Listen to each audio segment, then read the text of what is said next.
All right, example 11. Find the average value of f of x equals tangent of x on the interval from 0 to 4 pi.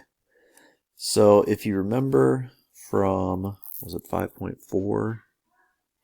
Yeah, 5.4. We talked about this idea that, the area underneath the sum curve, we'll call this f of x, from A to B. All right, so this area here is basically equal to the area of some rectangle. Let's say this.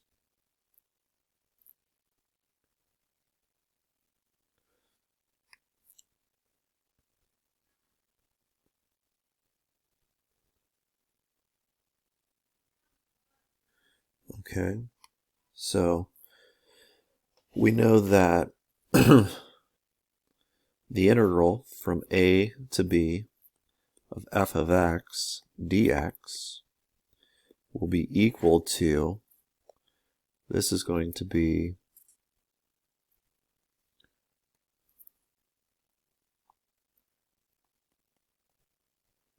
some c value, we'll call this f of c,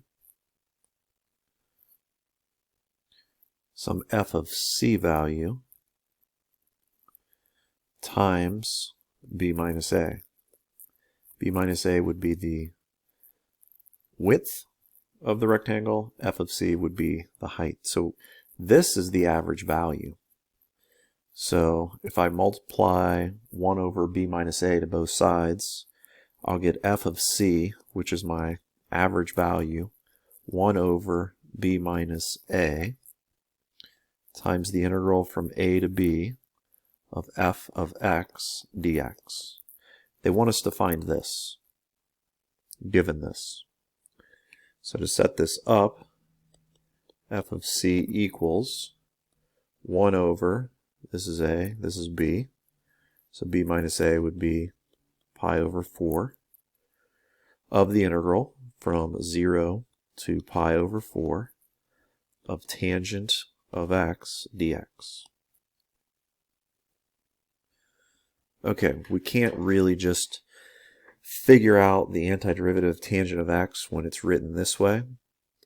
So what we need to do, so first of all, we're going to do f of x equals, this is going to be 4 over pi, right? When you do 1 divided by that fraction, it's going to flip that fraction, of the integral from 0 to pi over 4. I'm going to write this as sine of x over cosine of x dx. And now I'm going to let u equal cosine of x. So the derivative of u would be negative sine of x dx.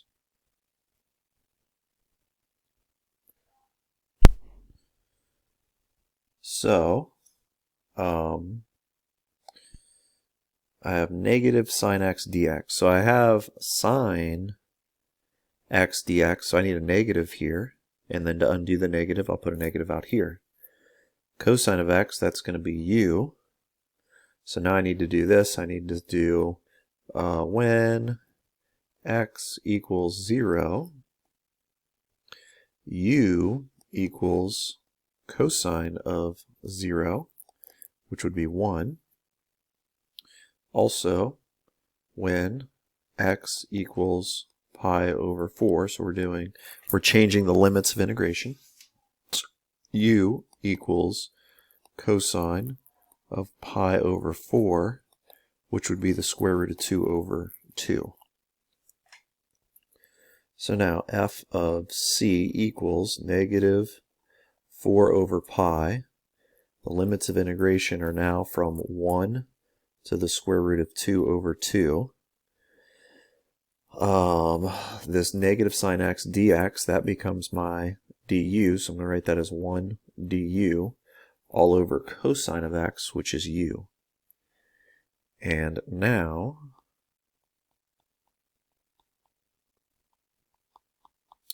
I can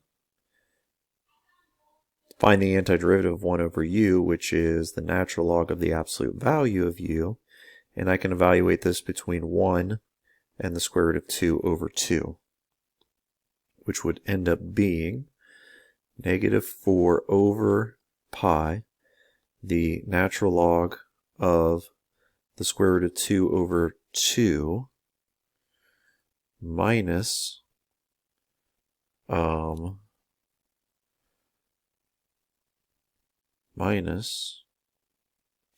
negative 4 over pi, the natural log of the absolute value of 1.